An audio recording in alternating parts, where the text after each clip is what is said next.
সুপ্রিয় শিক্ষার্থী, আসসালামু আলাইকুম। আরিফস একাডেমির পক্ষ থেকে তোমাদেরকে জানাই শুভেচ্ছা। আশা করি তোমরা ভালো আছো এবং সুস্থ আছো। তো আজকে আমি তোমাদের গণিত বইয়ের পৃষ্ঠা নম্বর ৪৭-এর ১ থেকে ৪ পর্যন্ত প্রশ্নের সমাধান করে দেবো, ঠিক আছে? তো আজকের ক্লাসে আমরা ১ থেকে ৪ পর্যন্ত সলভ করব, ঠিক আছে? তাহলে প্রথমে ১ নাম্বারটা শুরু করি। দেখো বলছে সঠিক উত্তরের পাশে টিক চিহ্ন দিই, ঠিক আছে? তো দেখো বলছে নিম্নের কোন সংখ্যা দুইটির ন্যূনতম সাধারণ গুণিতক ৩০, ঠিক আছে? ন্যূনতম সাধারণ গুণিতক ৩০। তাহলে ন্যূনতম বা সর্বনিম্ন বা সবচেয়ে ছোট যেখানে থাকবে সেখানে আমরা কি করতাম? লসাগু করতে হবে, তাই বলেছিলাম, তাই না? দেখো এখানে তার ন্যূনতম আছে, অর্থাৎ এখানে যে অপশনগুলো আছে এদের মধ্যে সাধারণ গুণিতক ৩০, অর্থাৎ লসাগু ৩০ কার হবে, ঠিক আছে? তো দেখো এখানে যদি আমরা ক নাম্বারে দেখি, দেখো এখানেও কি মৌলিক সংখ্যা দুইটাই, ৩ এবং ৫ দুইটাই কি মৌলিক সংখ্যা। তাহলে এদের লসাগু কি হবে? গুণ করে দিতে হবে, তাই না? তাহলে ৩ ৫ যা ১৫ হবে, তাহলে ৩০ মিলল না, তাই না? তাহলে এটা হবে না। এখন খ নাম্বার দেখো এখানে আছে ৩ এবং ৬। তাহলে এখানে দেখো ৩ এবং ৬কে আমরা ৩ এবং ৬ যদি আমরা লসাগু বের করি তাহলে দেখো ৩ দিয়ে একবার যায়, ৩ একে ৩, ৩ দুগুণ ৬। তাহলে এদের লসাগু হবে কি? ৩ গুণ ২ গুণ ১ সমান ৬ হবে। তাহলে এটাও হবে না, তাই না? তাহলে আমাদেরকে এখন দেখতে হবে গ নাম্বার। তো গ নাম্বার দেখো ৫ এবং ৬। ৫ যেখানে ৫ মৌলিক সংখ্যা কিন্তু ৬ যৌগিক সংখ্যা হলেও এখানে দেখো একটাকে ভাগ করা যায়। আর আমাদের লসাগুর নিয়ম ছিল যে কমপক্ষে এভাবে দুইটা সংখ্যাকে ভাগ করা যেতে হবে, কিন্তু এখানে দুইটা সংখ্যা ভাগ যায় না, শুধুমাত্র ৬ ভাগ যায়। তাই কি করব? গুণ করে দেবো, তাই না? তাহলে ৫ ৬ ৩০। তাহলে এদের লসাগু কত? ৩০। এই যে এটা, তাহলে উত্তর আমাদের সঠিক উত্তর গ নাম্বার, ঠিক আছে? সঠিক উত্তর গ নাম্বার। এরপর দেখো ২ নাম্বারটা। তো ২ নাম্বার দেখো বলছে ৩টি বাস যথাক্রমে ৩, ৪ ও ৫ মিনিট পর পর থামে, ঠিক আছে? ৩, ৪ ও ৫ মিনিট পর পর থামে। ন্যূনতম কতক্ষণ পর বাস ৩টি একত্রে থামবে? দেখো তাহলে ন্যূনতম, দেখো ন্যূনতম মানে কি? ন্যূনতম, সর্বনিম্ন, তাই না? সবচেয়ে ছোট এরকম থাকলে আমরা বলেছিলাম লসাগু। তাহলে এটা কি করতে হবে? এই সংখ্যা ৩টার লসাগুই হবে বাস ৩টি একত্রে থামার সময়, তাই না? তাহলে এদের যদি লসাগু করি, দেখো এখানে আছে আমাদের ৩, ৩, ৪ আর ৫। তো দেখো এখানে ৩ এবং ৫ মৌলিক সংখ্যা, কিন্তু ৪ যৌগিক সংখ্যা হলেও শুধুমাত্র এই ৪কেই মৌলিক সংখ্যা দ্বারা ভাগ করা যাবে। কিন্তু আমাদের নিয়ম ছিল কমপক্ষে ২টা সংখ্যাকে মৌলিক সংখ্যা দ্বারা ভাগ করা যেতে হবে। কিন্তু এখানে শুধুমাত্র একটা যাচ্ছে, তাই কি এটার কি ভাগ করা যাবে না। তাই কি করব? ৩টি সংখ্যা আমরা কি গুণ করে দিব, তাই না? তাহলে যদি আমরা গুণ করি, দেখো ৪ ৫ যা ২০ আর ৩ ২০ ৬০। তাহলে লসাগু ৬০। তাহলে এখানেও হবে কি? তাহলে বাস ৩টা একত্রে থামবে ৬০ মিনিট পর পর একত্রে থামবে, ঠিক আছে? তারপর দেখো ৩ নাম্বারটা। তাহলে ৩ নাম্বার বলছে ৩ নাম্বার দেখো বলছে ৫ ও ৭ এর গসাগু কত? ৫ ও ৭ এর গসাগু, ঠিক আছে? তো দেখো এখানে আমাদের ৫ এবং ৭। তাহলে দেখো ৫ এবং ৭ কিন্তু আমাদের মৌলিক সংখ্যা। ৫ এবং ৭ মৌলিক সংখ্যা। তাহলে এদের গসাগু কত হবে? ১, তাই না? ৫ এবং ৭ এর গসাগু কত হবে? ১ হবে, ঠিক আছে? যেহেতু দুইটাই মৌলিক সংখ্যা, ঠিক আছে? তাহলে আমাদের গসাগু হবে ১, ঠিক আছে? ১। এরপর দেখো ৪ নাম্বার। তো ৪ নাম্বার বলছে ১৫টি আম ও ২৫টি লিচু সর্বাধিক কতজন শিক্ষার্থীর মধ্যে সমানভাবে ভাগ করে দেওয়া যাবে? সর্বাধিক আছে সবথেকে বড়, তাই না? তারপরে হচ্ছে সর্ববৃহৎ, তাই না? বৃহত্তম, এরকম সংখ্যা থাকলে আমরা বলেছিলাম গসাগু করতে হবে। কি? গসাগু, তাই না? গসাগু করতে হবে আমাদেরকে। তাহলে আমার ১৫ এবং ২৫-এর গসাগুই হবে কি? সমান ভাগে ভাগ করে দেওয়ার, মানে শিক্ষার্থীর সংখ্যা এক কথায় যাকে বলা হয়, তাই না? তাহলে দেখো আমরা ১৫ এবং ২৫-এর গসাগু বের করতে হবে। তাহলে আমরা সহজ পদ্ধতিতে করি, দেখো ১৫, ২৫, তাই না? ১৫ ২৫ আমরা তুলে নিলাম। তাহলে এখন কি করতে হবে? এভাবে সুন্দর করে টান দিয়ে নিতে হবে, তাই না? তাহলে দেখো মৌলিক সংখ্যা দ্বারা ভাগ করতে হবে। তাহলে দেখো ৩ দিয়ে ১৫কে যায় কিন্তু ২৫কে যায় না, তাই না? তাহলে ৫ দিয়ে ১৫কেও যায় ২৫কেও যায়। তাহলে ৩ ৫ যা ১৫, ৫ ৫ যা ২৫। তাহলে এখন দেখো এখানে দুইটা মৌল সংখ্যা চলে এসেছে, তার মানে আর ভাগ করা যাবে না। তাহলে আমাদের গসাগু কত? ৫, তাই না? তাহলে আমাদের গসাগু হচ্ছে ৫। তার মানে শিক্ষার্থীর সংখ্যাও ৫, অর্থাৎ ৫ জন শিক্ষার্থীর মধ্যে ১৫টি আম ও ২৫টি লিচুকে সমান ভাগে ভাগ করে দেওয়া যাবে। ঠিক আছে, এরপরে 2 নাম্বারটা দেখো, লসাগু ও গসাগু এর পূর্ণরূপ লিখি। ঠিক আছে, 2 নম্বর লসাগু ও গসাগু এর পূর্ণরূপ, তাই না? তাহলে দেখো লসাগু এর পূর্ণরূপ হলো কি লঘিষ্ঠ সাধারণ গুণিতক। ঠিক আছে, তাহলে লসাগু এর পূর্ণরূপ লঘিষ্ঠ সাধারণ গুণিতক।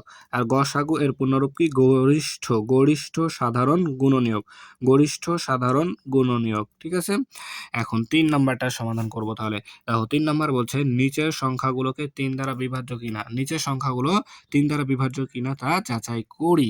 তাহলে দেখো আমরা কিন্তু এর আগে শিখেছিলাম কিন্তু, ঠিক আছে, যে 3 দ্বারা বিভাজ্য সংখ্যা কোনগুলো, 4 দ্বারা বিভাজ্য সংখ্যা কোনগুলো, সেগুলো কিন্তু আমরা বের করা শিখেছিলাম। তো 3 দ্বারা বিভাজ্য সংখ্যার নিয়ম ছিল আমাদের অঙ্কগুলোর, ঠিক আছে, ওই যে সংখ্যার অঙ্কগুলোর যোগফল যদি 3 দ্বারা বিভাজ্য হয়, যোগফল 3 দ্বারা বিভাজ্য হলে সংখ্যাটি কি 3 দ্বারা বিভাজ্য হবে, সংখ্যাটি 3 দ্বারা বিভাজ্য হবে। তাহলে অঙ্কগুলোর যোগফল, অর্থাৎ এখানে দেখো আছে কত আমাদের 4 যোগ 2 যোগ 3, তাই না? এই যে 4 2 3 এই সংখ্যাগুলোর যোগফল যদি এখন 3 দ্বারা বিভাজ্য হয়, তাহলে এখানে দেখো যোগফল কত হচ্ছে, 4 আর 2 6 আর 3 9। তাহলে দেখো 9 কিন্তু আমাদের 3 দ্বারা ভাগ করা যায়, 3 3 9, 9 কে 3 দ্বারা ভাগ করা যায়, তার মানে 9 কি 3 দ্বারা বিভাজ্য। তাহলে এই সংখ্যাটিও কি আমাদের 3 দ্বারা বিভাজ্য। ঠিক আছে, এটাও কি আমাদের 3 দ্বারা বিভাজ্য হবে। তাহলে বিভাজ্য। ঠিক আছে, তারপরে দেখো 2 নাম্বারটা, তাহলে 6 এখানে আছে কত, 6 যোগ 4 যোগ 3, তাই না? তাহলে দেখো যদি আমরা এখন যোগ করি 6 আর 4 10, 10 আর 3 13, তো 13 দেখো 3 দ্বারা ভাগ করা যায়, 13 কে 3 4 12, 3 5 15 হয়ে যাচ্ছে, তার মানে 3 দ্বারা বিভাজ্য না। তাহলে এটা কি 3 দ্বারা বিভাজ্য নয়। তাহলে এটা লিখে দিই বিভাজ্য নয়, তাই না? 3 দ্বারা বিভাজ্য নয়। ঠিক আছে, এরপর দেখো 3 নম্বর, তাহলে এখানে আছে আমাদের 9 যোগ 3 যোগ 1, তাই না? তাহলে দেখো 9 9 আর 3 12, 12 আর কে 13, ঠিক আছে, 3 আর কে 4, 4 আর 9 13, 13, তাহলে 13 কি আমাদের বিভাজ্য না, 3 দ্বারা ভাগ করা যায় না 13 কে, 3 4 12 হয় আর 3 5 15 হয়, তাহলে 3 দ্বারা ভাগ করা যায় না। তাহলে কি আমাদের 931 বিভাজ্য নয়, 3 দ্বারা বিভাজ্য নয়। ঠিক আছে, বিভাজ্য নয়, তাহলে এটাও বিভাজ্য হবে না। তাহলে এরপর 4 নাম্বারটা দেখো, তা 4 নাম্বার আছে দেখো 9 যোগ 0 যোগ 3 যোগ 1 যোগ 2, তাহলে দেখো 9 আর 3 12, 12 আর একে 13, 13 আর 2 15, তাহলে দেখো 15 কে আমরা 3 দ্বারা ভাগ করতে পারি, 3 5 15, তাই না? 3 5 15, তাহলে এটা কি আমাদের 3 দ্বারা বিভাজ্য সংখ্যা, তাই না? তাহলে এটাকে বিভাজ্য। ঠিক আছে, এটা আমাদের বিভাজ্য, তাই না? এটা আমাদের বিভাজ্য। এরপরে 4 নাম্বারটা করব। দেখো 4 নাম্বারটা আবার প্রশ্ন আছে এখানে আমাদের, যে 4 দ্বারা বিভাজ্য কিনা তা যাচাই করি, এটা করব এখন। তো 4 নাম্বার, তো 4 নাম্বার প্রশ্ন বলছে নিচের সংখ্যাগুলো 4 দ্বারা বিভাজ্য কিনা তা যাচাই করে। ঠিক আছে, নিচের সংখ্যাগুলো 4 দ্বারা বিভাজ্য কিনা তা যাচাই করি। ঠিক আছে, তো দেখো আমরা তোমাদের গণিত বইয়ের পৃষ্ঠা নম্বর 38-এ কিন্তু আমরা এই অঙ্ক করেছিলাম। ঠিক আছে, 38 পৃষ্ঠায় 4 দ্বারা বিভাজ্য কিনা সেই অঙ্কগুলো কিন্তু আমরা শিখেছিলাম। ঠিক আছে, তো আমাদের ওখানে নিয়ম ছিল যে কোনো সংখ্যার একক এবং দশকের স্থানে যদি শূন্য থাকে, এককেও এবং দশকেও যদি শূন্য থাকে, তাহলে সেটা 4 দ্বারা বিভাজ্য হবে।